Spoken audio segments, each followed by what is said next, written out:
Welcome to the REI Diamonds Show with Dan Breslin, your source for real estate investment jewels of wisdom.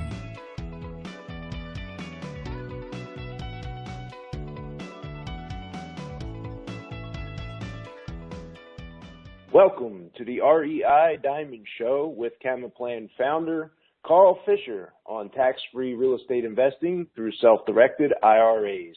I am Dan Breslin, host of the REI Diamond Show. Today's guest, Carl Fischer, is the founder of Camaplan, an IRA company specializing in self-directed IRA and other retirement, investment, education, and health savings accounts. In this episode, Carl and I discuss self-directed IRAs and how to buy, hold, and sell real estate using your IRA account. We also discuss methods that many passive investors are using to fund other real estate investors' projects to produce 8, 10, and even 12% returns while never touching a hammer, signing a deed, or even attending a settlement. In fact, many of these private lender deals are done by people living in a completely different state than where the actual investment property is located and often never even see the property. For example, I placed my dad's IRA capital in the projects of my real estate investor friends, and my dad has never even seen a single property that he's invested in. Camaplan is the IRA administrator of my dad's retirement account and also for my daughter's self-directed college savings plan. Did you catch that? I'm actually flipping deals and setting aside tax-free profits to pay for my daughter's college tuition and expenses. Carl and I are going to cover all of that and more, so if you have not done so already, grab a seat, shut off the email and all other distractions, grab a pen and pad for taking notes, and strap in for a content-packed episode on tax-free real estate investing. Welcome to the show, Carl. Hey, great to be here. Thanks for having me. You got it. So, the question that always is burning on everybody's mind is, who is Carl and how did you get here in the real estate industry? If you could give us a little background about your business and kind of the path you took to get to where you're at, as a provider for the real estate community. Thanks a lot for giving me that opportunity, Dan. And I guess, I've listened to several of the other people's interviews that you've had. And by the way, I think they're great. And I think you have great guests. And I'm humbled to be among them. But the way I got into business or real estate business is I was born into it. My grandparents on both sides of my family were in real estate. My mom and dad were in real estate, and they would talk about their properties at the dinner table. So as I said, I grew up on it. It was just one of the staples in the house.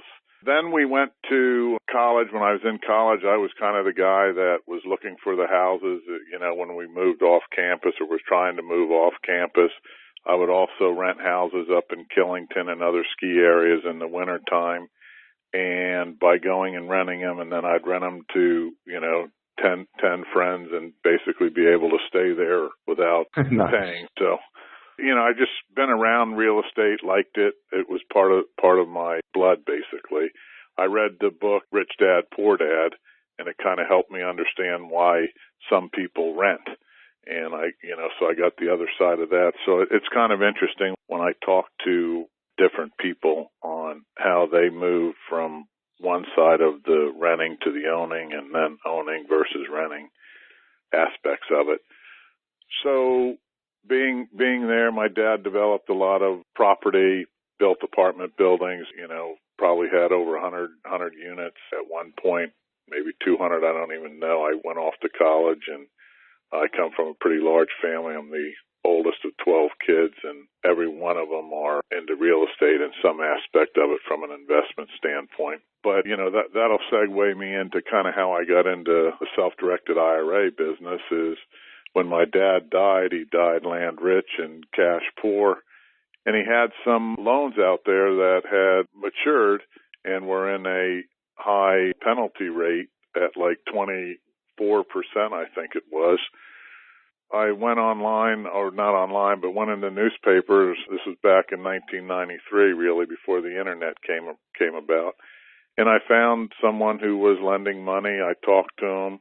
There wasn't any mortgage on a property, so I mortgaged, one of the properties my dad had and borrowed the money, paid off the matured loan, and then after about a year, I was able to borrow money from a bank on this, and I got the rate from 24 to 12%. But meanwhile, while I'm paying it, I'm making it to the IRA. I said, well, this is kind of interesting.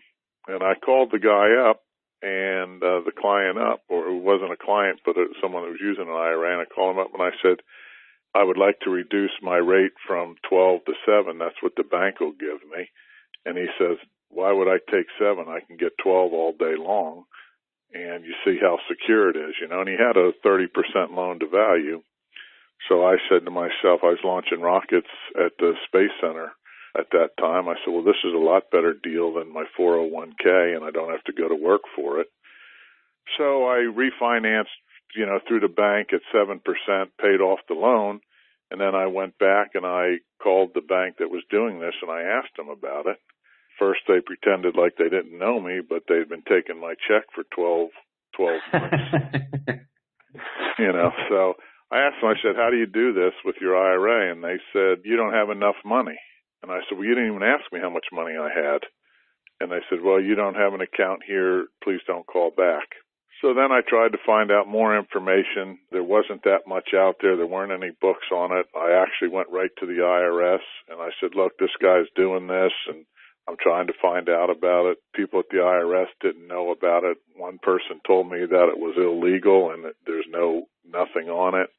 And I said, well, they're doing it, and they're doing it at the bank. Then I got another person at the IRS, and they said, yes, let me get a supervisor. And I heard the supervisor and her talking in the back, and they said, yeah, there's something like that, but get his phone number and call him back, and we have to look up the details of it. And then I just didn't feel like giving the IRS my phone number at that point in time. But then what happened is the Internet was coming up then, it was the old dial in and, the crackling and all the bells and whistles and, it took like a minute and a half to connect.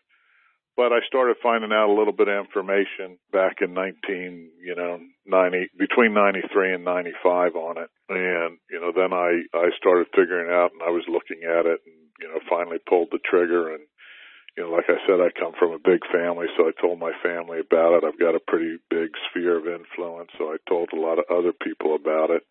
And then finally they said, why don't you start a business? We trust you more than we do any of these other companies. And 2003, I started the business of self-direction with my sister, who was very good with software. She was an IT consultant at the time, so she was working on our website and back office trust software. And that's kind of how we got started. I don't know if I was too long-winded or not. No, right on point. So let's let all the listeners know they might be kind of what exactly is the specialty. So you're the founder of Camma Plan, right? Correct. You guys specialize mostly in what type of IRAs and, what's the big niche here? Why is this real important for real estate investors? Well, it's real important for real estate investors because, as I said, when I found out that I could actually take my IRA or my 401k and buy a piece of property with it or give a loan like I was given and collect the interest and not pay taxes on it, basically have that money tax-free. And then in 1998, when the Roth IRA came out, right, knowing that all that money I was going to make was going to be tax-free, and then building tax-free income for my life and my kids and maybe my grandkids, depending on how it goes. So that was very important, but we opened it up because we were using it. We found out about it. It was way better to me than 1031s. It was the best way to save taxes that I ever found, and I knew all of the real estate loopholes and depreciation and all those rules, et cetera, associated with real estate. This was just so much better, and the record keeping didn't need to be as accurate, and it saved me time and money from that aspect of it. But yeah, our company will do, solo 401ks, Roth IRAs, traditional IRAs, business IRAs such as SEPs and Simples. And then my favorite one is the health savings account. It was really good 2 years ago. It was still good last year. I don't know what Obamacare is going to do to it in the future, but that's the only investment that you can put in real estate, and the money you put in is deducted, and the money you take out for health care is tax-free. So basically, you can pay your health care for the rest of your life with an apartment building and the rent that comes off of it, or until you get Social Security or Medicare. It's like a no-brainer to me to be able to use real estate or notes or mortgages or tax liens to pay for my health care. This is interesting. So you and I, we're both pros in the game, Carl. We know exactly I know what you're talking about. You know what I'm asking about. But like a lot of times, I'll give you an idea, a little story. When I raise money for my own deals and I talk with somebody who's, relatively new in the business or even been in the real estate, investment arena for some time, but just hasn't heard specifically of the self-directed IRA, there's some confusion. So a lot of people are like, wait, what? I could buy with the IRA. And right away their mind is going to, borrowing against the IRA, like leaving the IRA wherever it is and borrowing money or taking a loan like in some fashion. But a lot of times, like what they're thinking is not the same thing that you and I are talking about. So do you think we can kind of like delve into exactly what the self-directed IRA, what's going on there? It's the IRA that actually owns the property. It's like the same way the money would be sitting in Vanguard and invested in stocks. It's now sitting in you with the custodian. Can we just kind of like, tell like a story or put that in layman's terms so that we can kind of explain that to somebody who's never heard of a self-directed IRA and buying real estate? Yeah, I think that's a great question for me, and I appreciate it you asking it. And just to add to the confusion, there are companies out there, and most of them will give you a self-directed IRA, but the only thing you can self-direct it in is what they sell, okay? So it's not what we call a truly self-directed IRA. Sure, you can pick your stocks, bonds, and mutual funds as you see fit in those accounts, but you can't buy things like real estate. You can't lend money because Schwab, TD, Fidelity, Vanguard aren't going to allow you to do that unless you have millions and millions of dollars with them, and then they're going to probably put you with another broker-dealer. But if you remember, like Mitt Romney, when he was running for president, they released his financials, and his IRA had $100 million in it. And everybody goes, nice. Well, how did he do that? What did he put into it? And everybody's calling us and saying, hey, can you give me one of those Mitt Romney IRAs? I said, yes, we can, but you have to pick your investments. So let's kind of go through it, and I'll try to make it simple. Right now, most people put cash into their IRAs, and then their stockbroker buys stock with them. With us, you put money in your IRA, and then we don't sell anything, so we basically let anybody buy what they want, and we recommend they buy what they know and understand. So if you're already in the real estate business like I was, it was very simple to say, okay, now I can do that, and I can actually buy a house, and when I read my statement, it'll say a single-family house in Philadelphia, PA. Then my IRA will rent the house out, or will have a realtor rent the house out, and then all the rent payments come into my IRA, just like it used to be a stock, right? It used to be IBM stock, and IBM dividends would come into it. The house is the exact same thing, but I have more control over what I'm buying. I can buy a house, I can buy a piece of land, I can buy a condo, an apartment building, something down the Jersey Shore, a condo in San Diego, whatever I choose, a grocery store in Texas. It doesn't matter. Whatever I want, the house next door. But those are just, they show up on the statement, right? Just like stocks, bonds, and mutual funds show up on a Vanguard or Fidelity statement.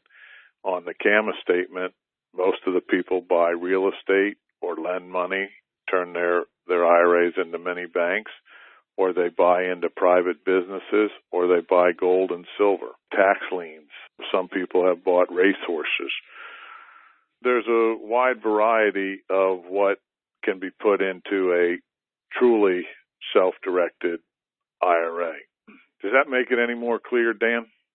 Yeah, I think so. And I know there's people that are going to be listening to it right at this moment. Their mind is having like a dissociative disconnect. They're thinking, wait a minute, I remember it took me, I was kind of young when I learned about it, and I really didn't have any assets or anything at the time. I remember it took me, a few days before it finally sunk in.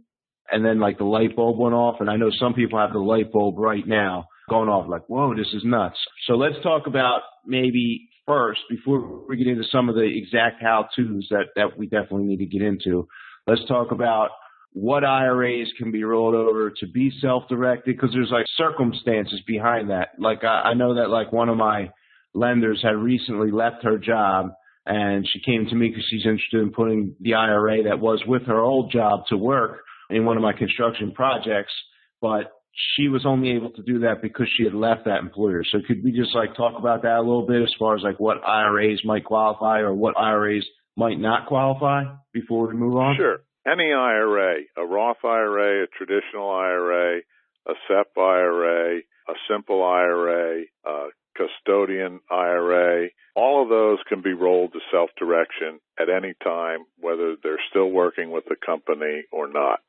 Now, if you have an old 401k with a company, and you're still working there, you may or may not be able to roll that over.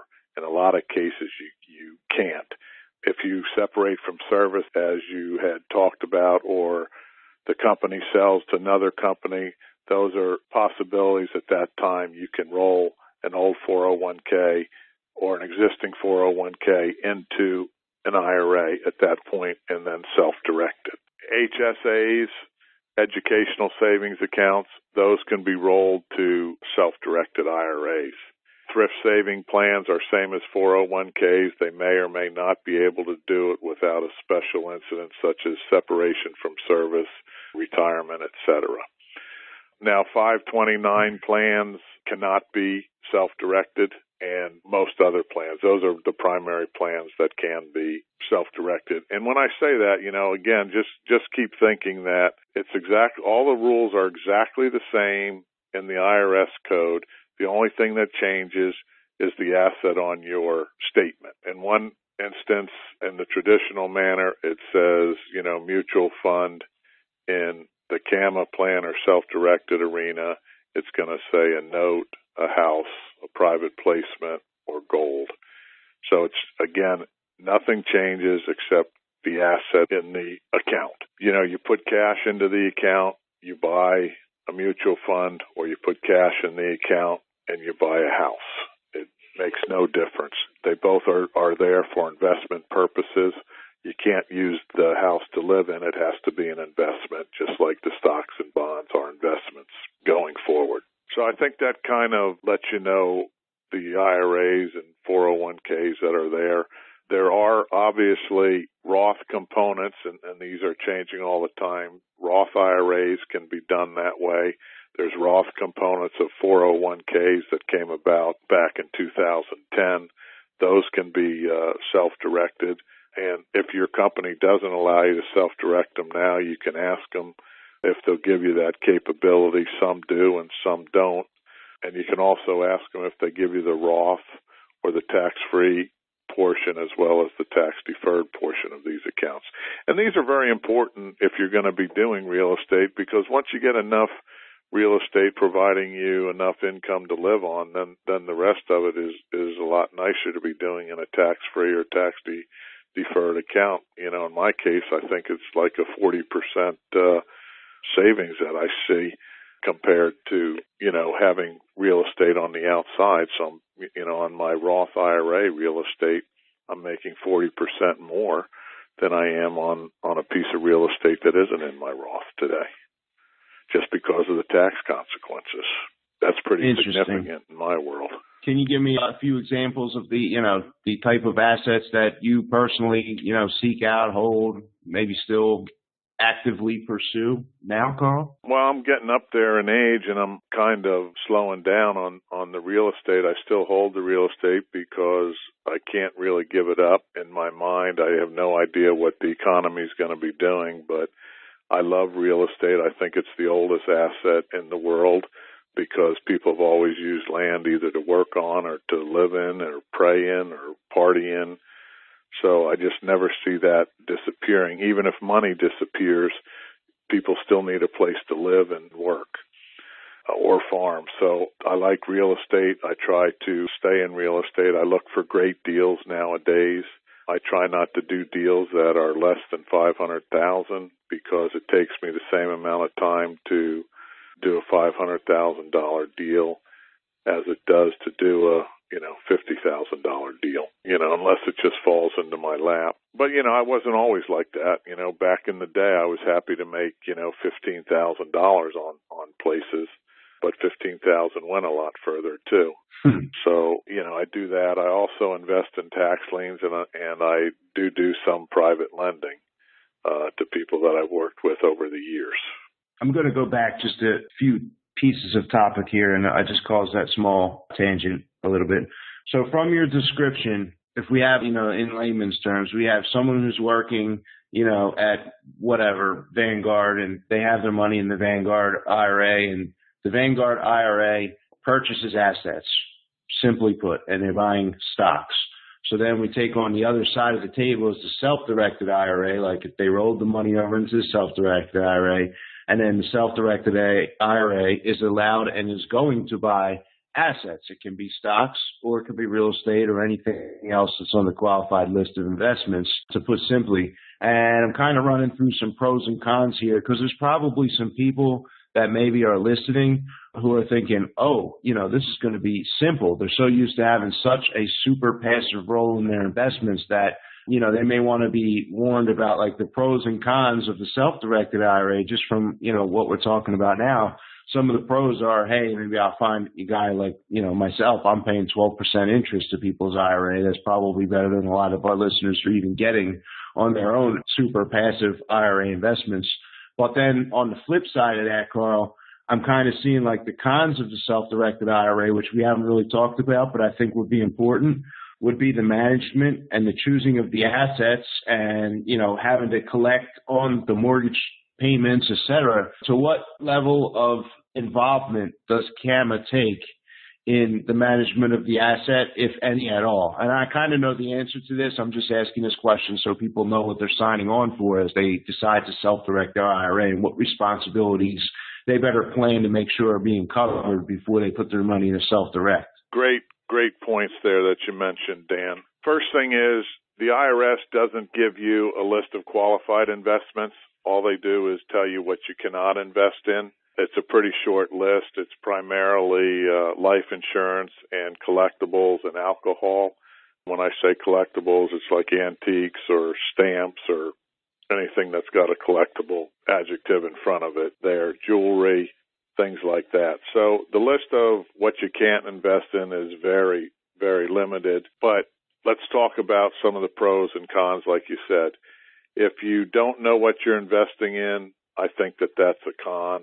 If you do know it, like I grew up around real estate, and I don't care what it is, it doesn't matter. Stocks, bonds, and mutual funds are the same way. If you don't know what you're investing in, then you're using hope as a strategy. You're going to put your money over here, and based on the information that's been put out there by stockbrokers, the stock market always goes up, but so does inflation. So you put your money in there and you hope you've got something at the end. Other people that are good at things or know a new business that's starting, they might want to put their money in that.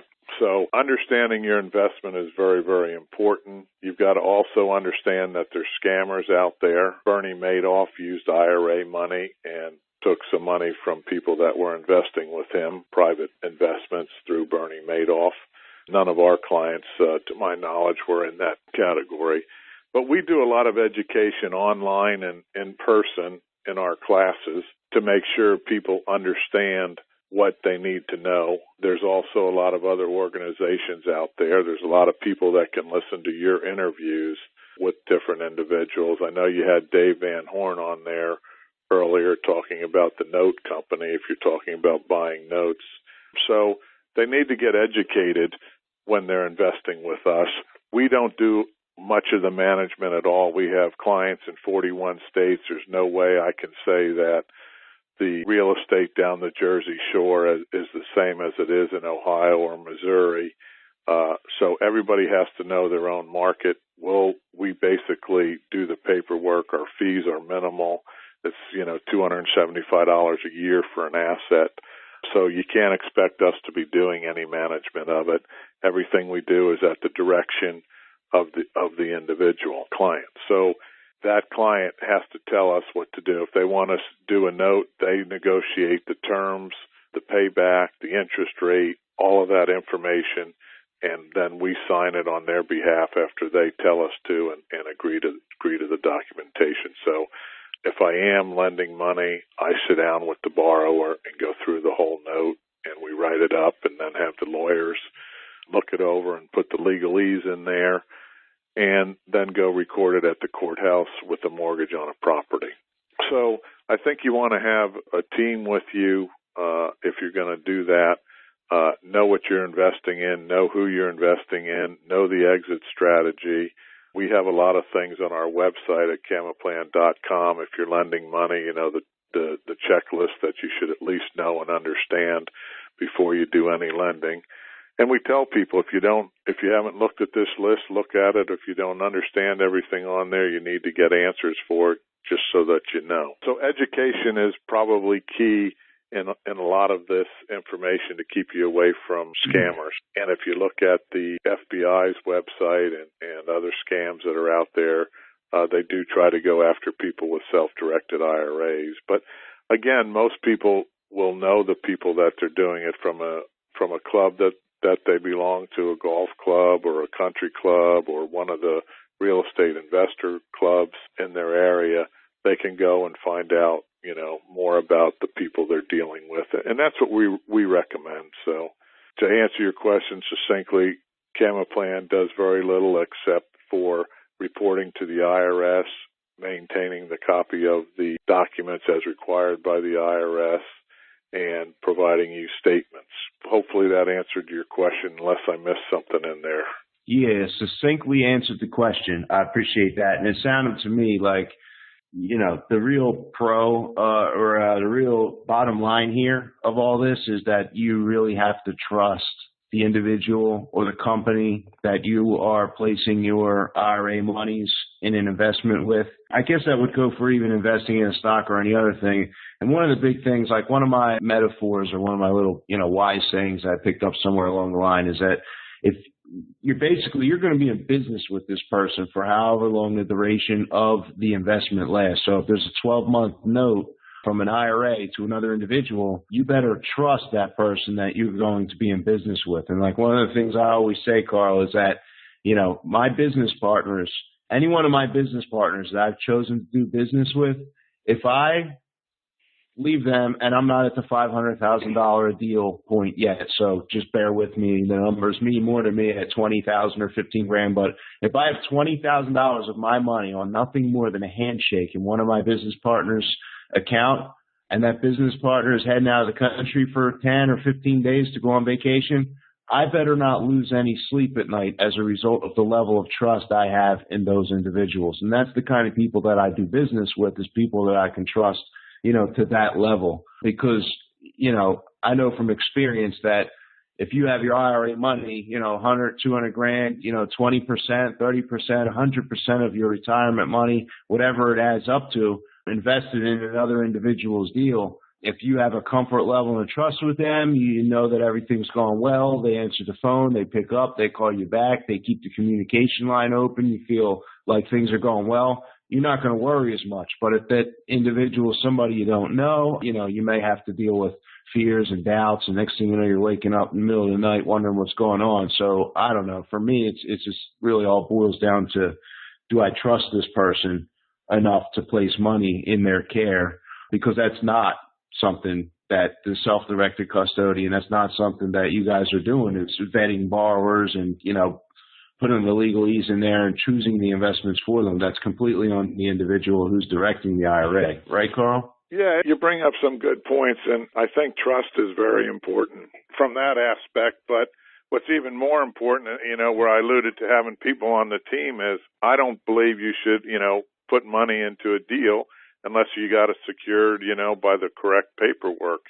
And I can give you an example. We have a client. He lent money to someone, $50,000 on a piece of property worth $90,000. He put a note and a mortgage on it, recorded it.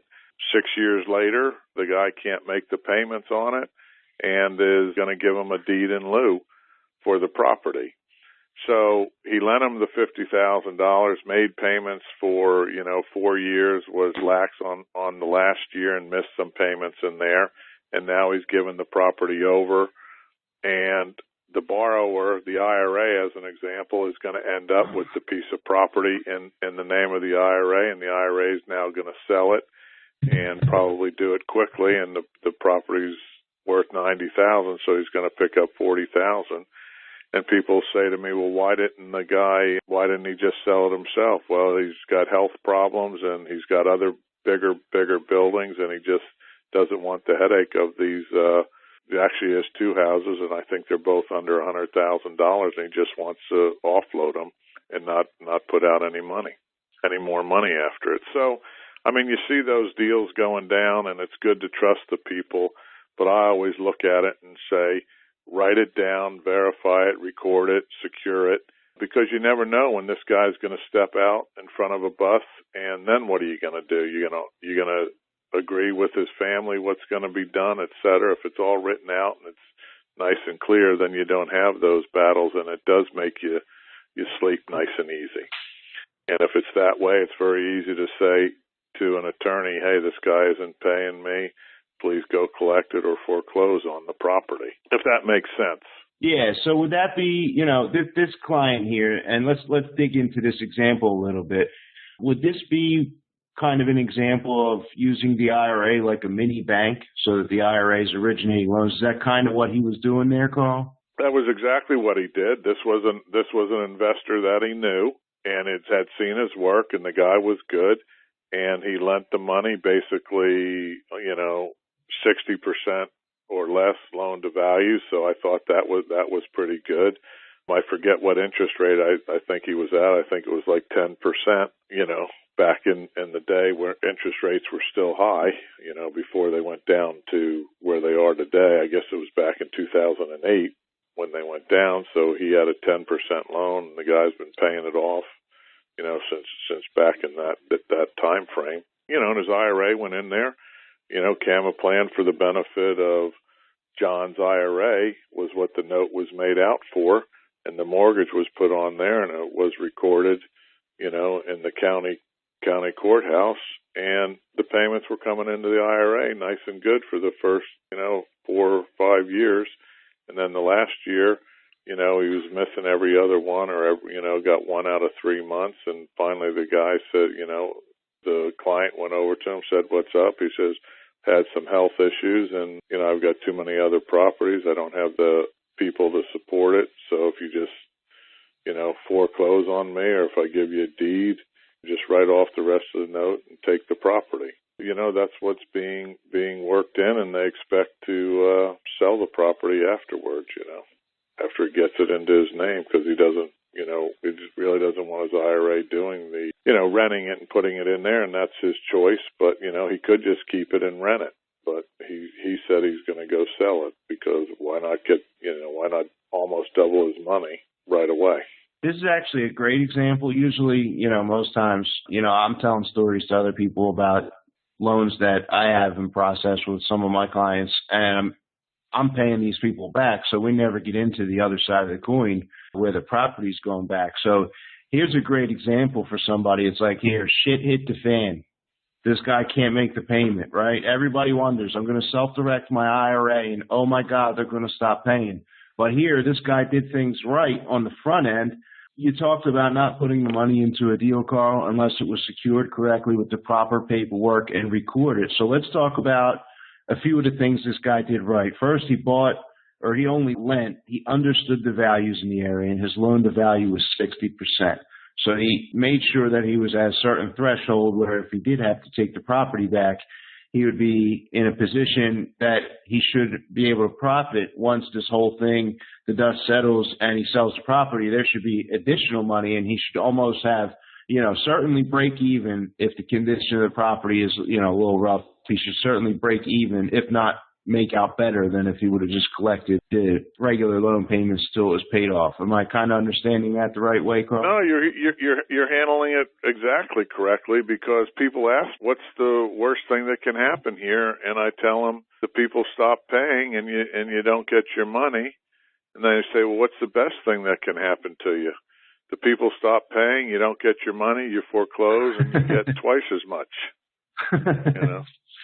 Yeah, we're making a little light of it. I'm sure that this client's stressed out about it, and he didn't want to deal with it. He's not stressed out about it at all because it's in his backyard and he owns other properties, so he's right. ecstatic about it. Yeah, I mean, he was a little bit shaken up when he wasn't getting the payments, but now he says, hey, let's do this, and the borrower is on board with it, so they don't even have to go to court with it. So it makes it easy. But I've seen other ones where they've gone to court, and foreclosed for $3,000 or $5,000 and then sold the property and made more than if they had just been paid back. And obviously all that money comes in, doesn't get taxed, and you can put it right back out on the street and you're making more with it now. So in the long run, I just think it's great. I don't worry about it as long as the value in the property stays where it is. And guess who sets those terms up? The IRA client. You don't only want to lend at 50% loan to value, then only lend at 50. If you want to lend at 60 or 70, and then say, well, it cost me $5,000 to foreclose, then, it's not that much. But I do want to bring up another point too. There's people out there that don't have a whole lot of money, or there's people that are trying to get into business, into the real estate business. And I don't expect them to go buy their first house if they've never really done it before. But there's a lot of mentors out here that charge them thousands of dollars. And this is just one of the little tricks that I've seen other clients use, is they'll take their IRA money, they'll find the best rehabber in their area through their real estate investment club or going around talking to people and looking at stuff, and they'll find a great rehabber. And guess what? Most rehabbers always need to borrow money. So what they'll do is they'll lend their money to the best rehabber that they know. The rehabber is going to let them come in and do inspections, for the different draws during the time, and almost be a mentor, because as a lender, you get a lot of the insight into what's going on. So you basically learn a lot by lending money, and if you do that once or twice or 3 times, and then you want to go into rehabbing, you've got that experience behind you. You've seen it. You've seen their crews. You've seen how they've done contracts. You see the type of work that the crews have done. Before people pay for a mentor, that's 1,000 miles away, look in your own backyard and see if you want to lend money to somebody that's doing this and has been doing it. Does that make sense, Dan? That's a great point. The local experienced investors who have been in and out of settlements profitably over a course of years, especially if they've been in, through the tumultuous times like 2008, 9, and 10, you're going to get an invaluable amount of experience by being a lender. If you want to be, involved on the deal and figure out what the numbers were and how much the construction costs and take a few tours of the property, one way to get the undivided attention of somebody like that, because these rehabbers, you got to understand, these people are super busy. People approach me. I don't have time to handhold and stuff unless it's like somebody who's intimately involved on my team and getting the deals done. It's just the reality of, how busy people become. And being a lender on a deal, like you just said, that's a great way to get a foot inside the door, Carl. What would be the documentation if you could just list off simply that, like somebody who is going to lend and kind of run the mini bank IRA scenario?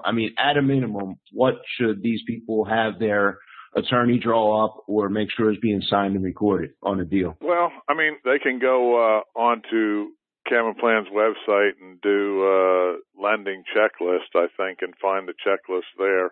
But one is they should have a note, right, which is signed. They should have a mortgage and or a deed of trust, depending on what state you're in, that outlines the terms and conditions of the mortgage and the property that it's on, et cetera. They should understand what the exit strategy is if they're going to do that loan. Is it a short-term loan for the rehab and the seasoning? Is it going to take a year or 2 years? Are they going to sell the property to a homeowner at the end? Are they going to refinance out of it and then keep it as an investment property? Those types of things need to be looked at. The other one that a lot of people make a mistake on is not using title work, right? Make sure the people you're lending the money to own the property and find out what position you're going to be in. Are you in first position? Is there any liens in front of you? Is there another mortgage in front of you? Do you have the equity in the place that you think you're going to have? That's a couple of the things that I think each loan needs to go through. And the attorney should also be looking at it, for any peculiarities in a special area. Do they have insurance, as an example? And is that insurance making the mortgagee the IRA, so that if the place burns down or floods, the money is returned to the IRA and not to the owner of the house? First, that mortgage is paid off, and then the rest goes to them. Without going into all of those details, a title company and or lawyer should at least address those points. Nice, spot on. Yeah. And so, I'll just give you another example. I mean, we had one person that did the note and the mortgage, right? They did it off of Office Depot's notes and mortgages. The borrower brought it in, they signed the note, and then the borrower told the client, we don't need a title company, I'll go record the note. And then the borrower never recorded the note. Trying to save that stuff, and that goes back to your issue where you trusted them. This person, in my opinion, trusted them too much. Hey, that's all right, but everybody else in the world uses title companies and has a third party record it just so that everything is good. So if it ever does go to court, you did everything the way you're supposed to. So if you're a lender on the line right now and you're taking notes like I am, you want to write down to use a title company anytime you're going to fund a deal. And I guess they can have the IRA, send a check right out to the title company in order for disbursement? Is that like a safeguard there a little bit? Oh, yeah, it's definitely a safeguard, right? I mean, people try to do notes, unsecured with us, and they say, well, I'm going to give him the money, he's going to give me the note. And I say, yeah, but what happens then if, he doesn't give you the note and we're wiring money into his bank account? Have him give you the note first so that we have it here and he signed it, because once we send the money, we can't get it back.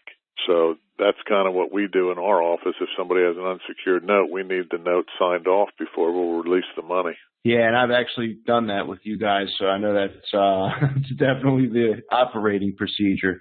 Carl, let's switch gears here a little bit. I've heard some rumors about creating tax-free income for life utilizing IRAs. Is this bullshit, or is this something that can be done? No, I mean, like I alluded to it a little bit earlier. I've got a Roth IRA, and I just turned 59 and a half last year. So that rent can come in I've got a house that's in a Roth IRA. That rent comes in, and I can take it out, 2 seconds later, and I don't pay any taxes on that. And guess what? When I die, my kids will be able to do the same thing. And when they die, it can go to my grandkids, or maybe I'll just skip my kids and give it right to my grandkids, and then they can use it for what they want, and they can send it to another generation. Because I do like my grandkids a lot better than my kids. I'm only kidding you. But basically that's all tax-free money that's coming in and going out. And somebody says, well, what happens if the IRS changes their rules and regulations? I said, that's a good reason to get into the Roth IRA now, because at any time you can take your contributions out without any tax penalties, whether you're 59 and a half or not.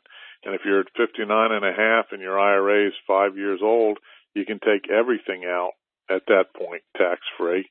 And I think they're going to grandfather Roth IRAs in place. If they ever do get rid of them, they won't, they'll probably just do like they do with Social Security and say, hey, nobody can have them anymore. Yeah, because a significant portion of the affluent population would be up in arms, nearly grabbing pitchforks if that were the case, right, Carl? If they took away and didn't grandfather in.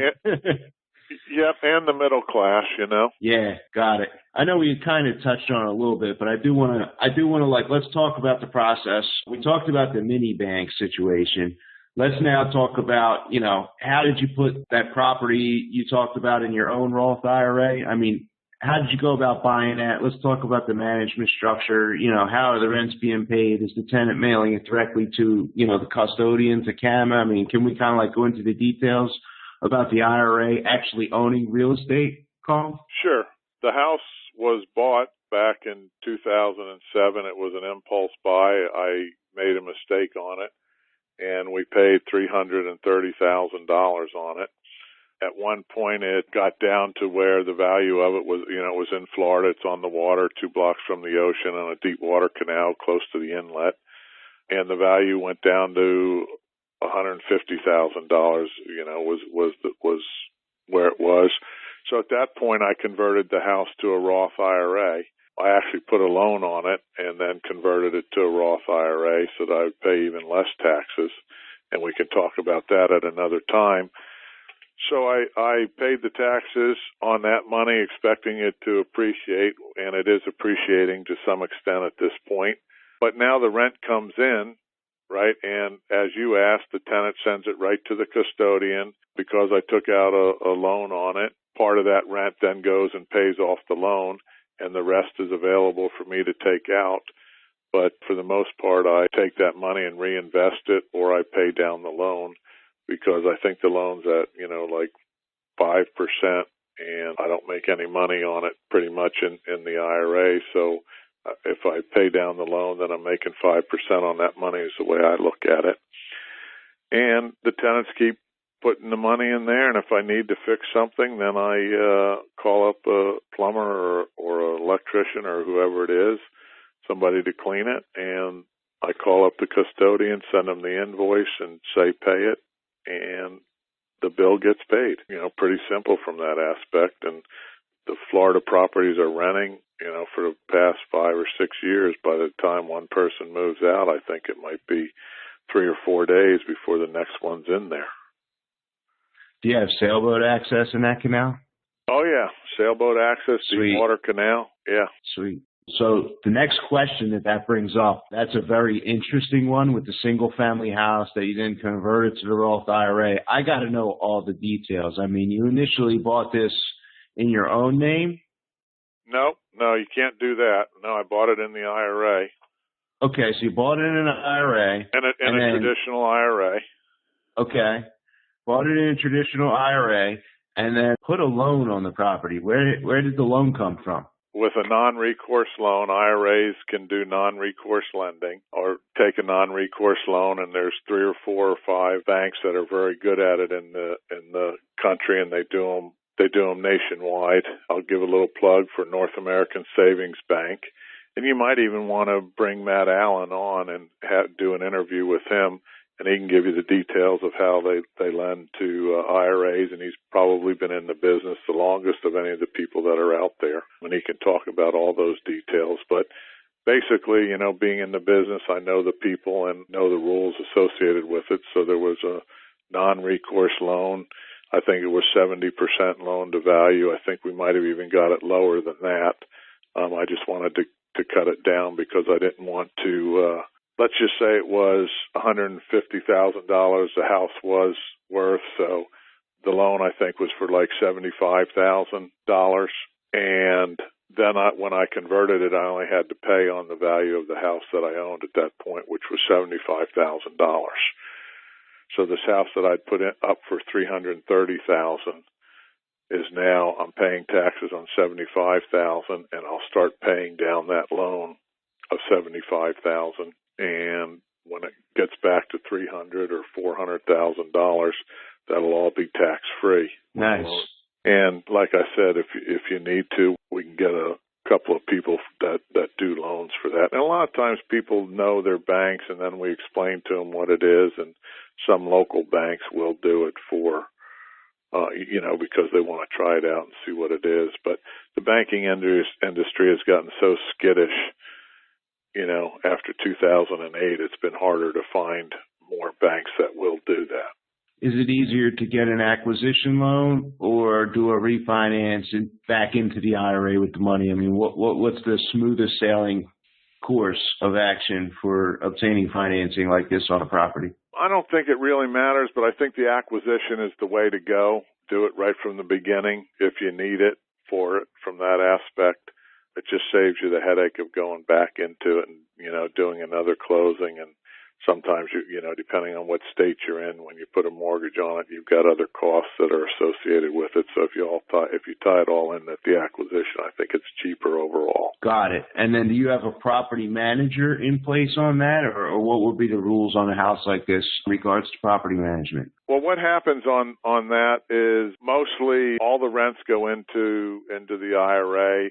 We give the tenant a list of, we give them a plumber if there's anything wrong with the plumbing, anything, an electrician, a handyman is pretty much what they have. And they can call them up and do it. And then I've got a relationship with them and they call me and I say, yeah, go over and do it. And they pretty much know after working with me that that's the way it is. And then they also will send a bill to the IRA that I'll sign off on, and then they'll get paid. I do have a realtor sometimes that goes in and will rent it for me. Other times the tenant going in there will also say, hey, there's other people here, and there's this for rent sign in the garage there that they put out, 60 days before they're going to move out, if they're going to move out. And, it just seems to, that's from years and years of working. We figured out how to minimize the amount of time and energy for that. And I do have the property with a property manager, if something comes up and I'm out of the country or something. You'd also mentioned the healthcare and education. Could we talk a little bit about the programs or the parameters of self-directing a healthcare savings account, and also which education account would be able to self-direct? Yeah, it's the Covered All educational savings account is for the education, and people should write that down.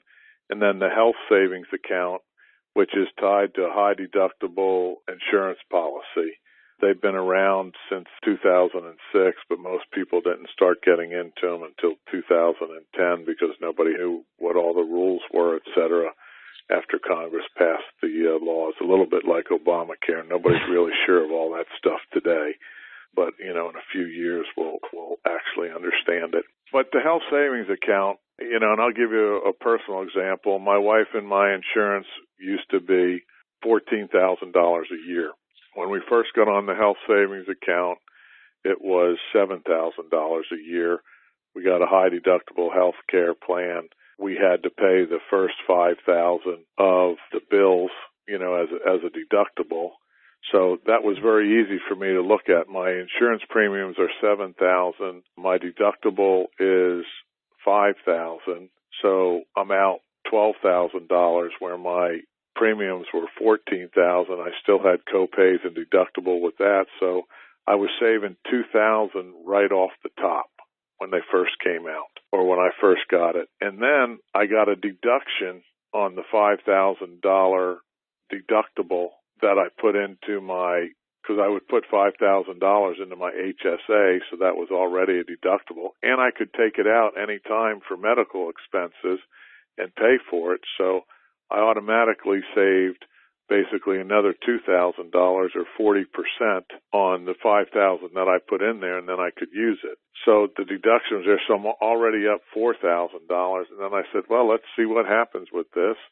But then when I went in to do some medical stuff with my wife, I had, in some cases, a less payment for the whole thing than some people were doing with their co-pays. So I was just winning all the time with this stuff. And what I ended up doing was, because once you get on Medicare, you can no longer make contributions to it. So I never would spend my HSA money that I put into this account. I only started, building it up, and we put in, approximately, when it first started out, I think $5,000 or $6,000, because myself and my wife were over 55. You get a little boost in how much you can put into it. And I think last year we were able to put $8,600 into it. And then you go and you put that money, hook it up with an IRA and your HSA together, and then make a loan out there. But now we've got enough in just the HSAs together, with the past, 6 or 7 years, we've got $50,000 that we can lend out, like you were talking about, on a rehab at, 12 or 15%, for a year. And we can do that all the way to the time we get on Medicare, which I don't know what we're going to do when we get to that age, but it just seems like it's great.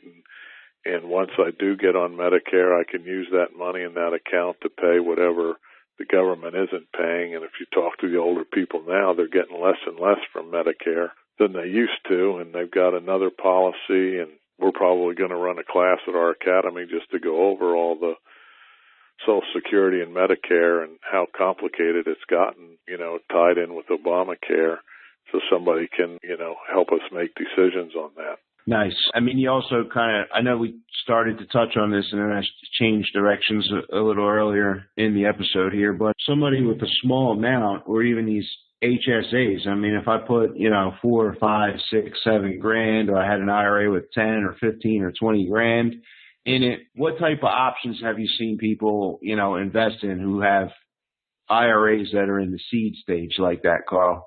There's a couple things. One, I've seen them take their IRAs, HSAs, and a couple of those things and put them together and build more money. I've seen them partner with other people's IRAs, then go into a deal together. I've also seen people put some money down on an option to buy a house, as an example. Let's say the house is worth $100,000. You're getting it at $80,000. And you only have $20,000 in your IRA. You put an option on the house, to buy it at $80,000, or you put a contract in to buy it at $80,000. You've got 20. So what you do is you go over and you sell half of that contract, for $50,000 because the house is worth $100,000 or 60% of the house. And you, at that point, take $60,000 from the person that has it. You put in $20,000, and now you've got 40% of the house for only 20% of the money. So you've pretty much doubled your money at that point in time, and you've got the house sold. Or you can sell half of it for, $60,000 if somebody wants it on it. So you've seen people actually do it like that, huh? Yeah, absolutely.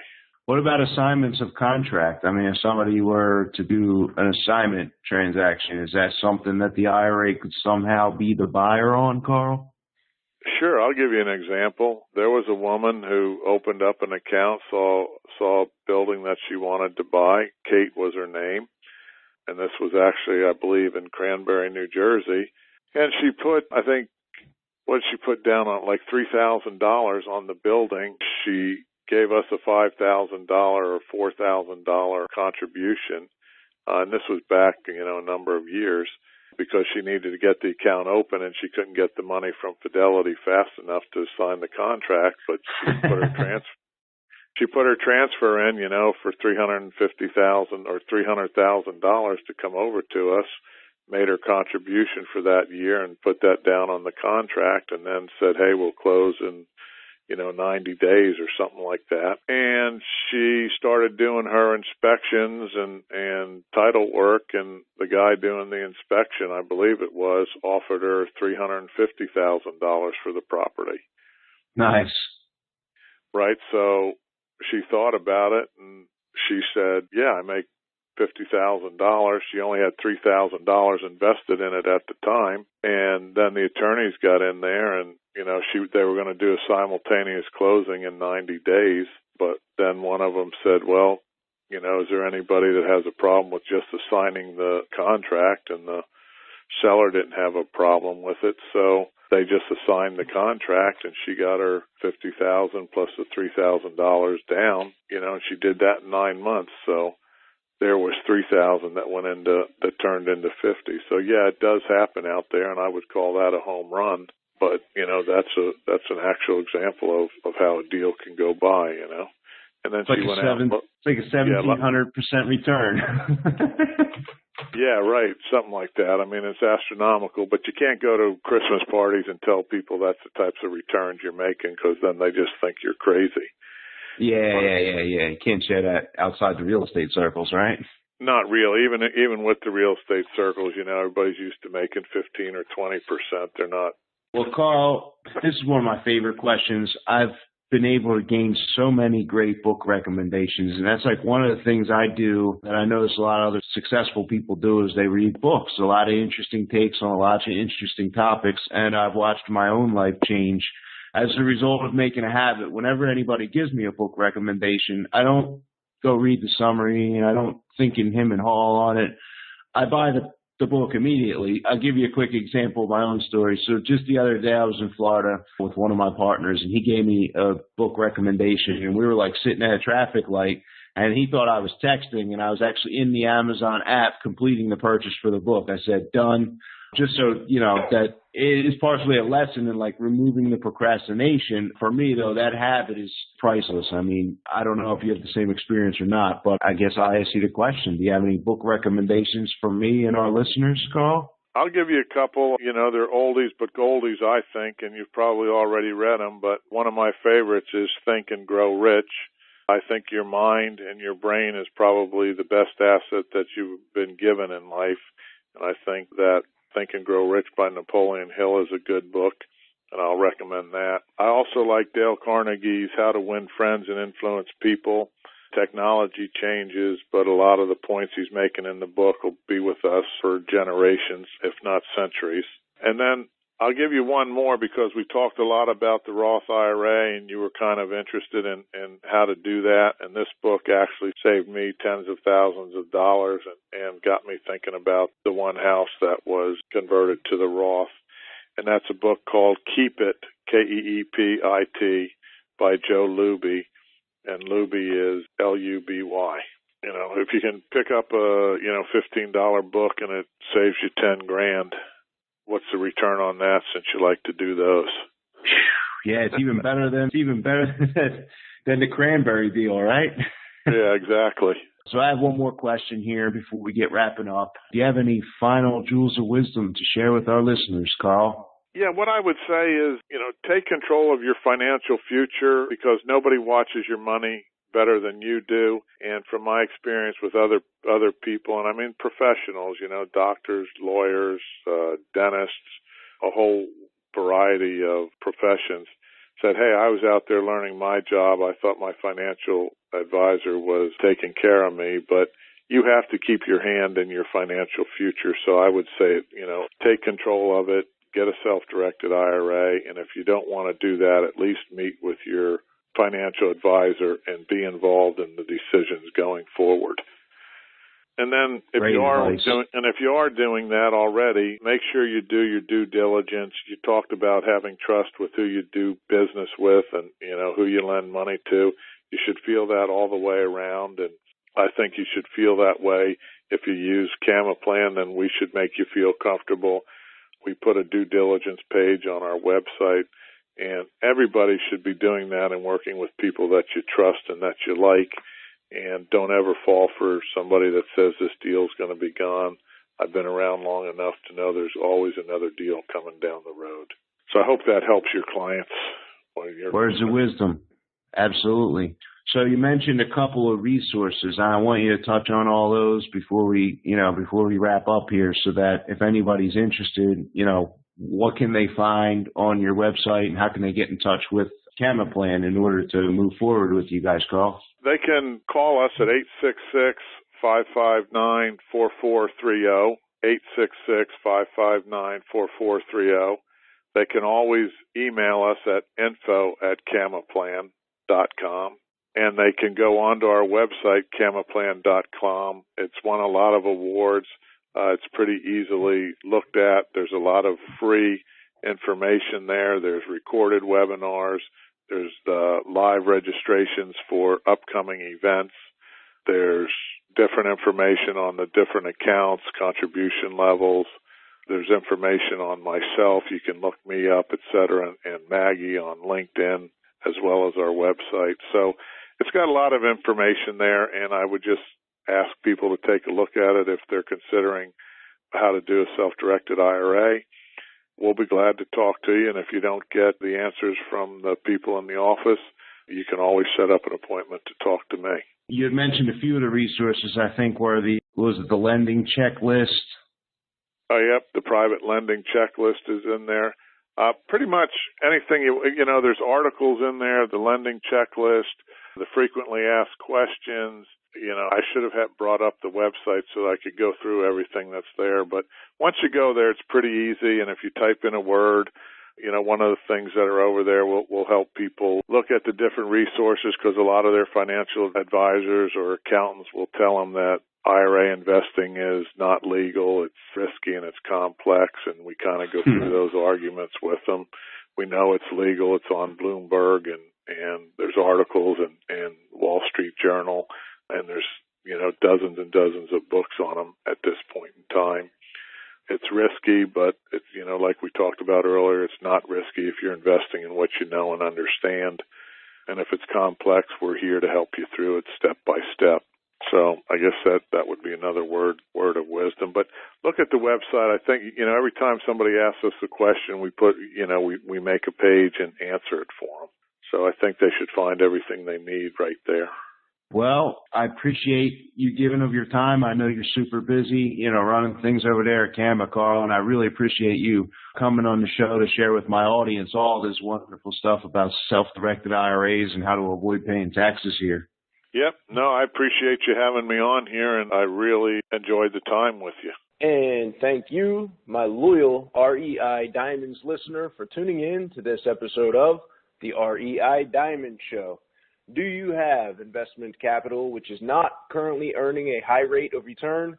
Would you like to schedule a time with me personally at no cost to discuss options which might be available to you right now to place that capital into high-performing assets? You can contact me directly by visiting www.reidiamonds.com and clicking the Contact Dan link at the top of the page. Are you interested in receiving a notification when I release the next REI Diamonds episode?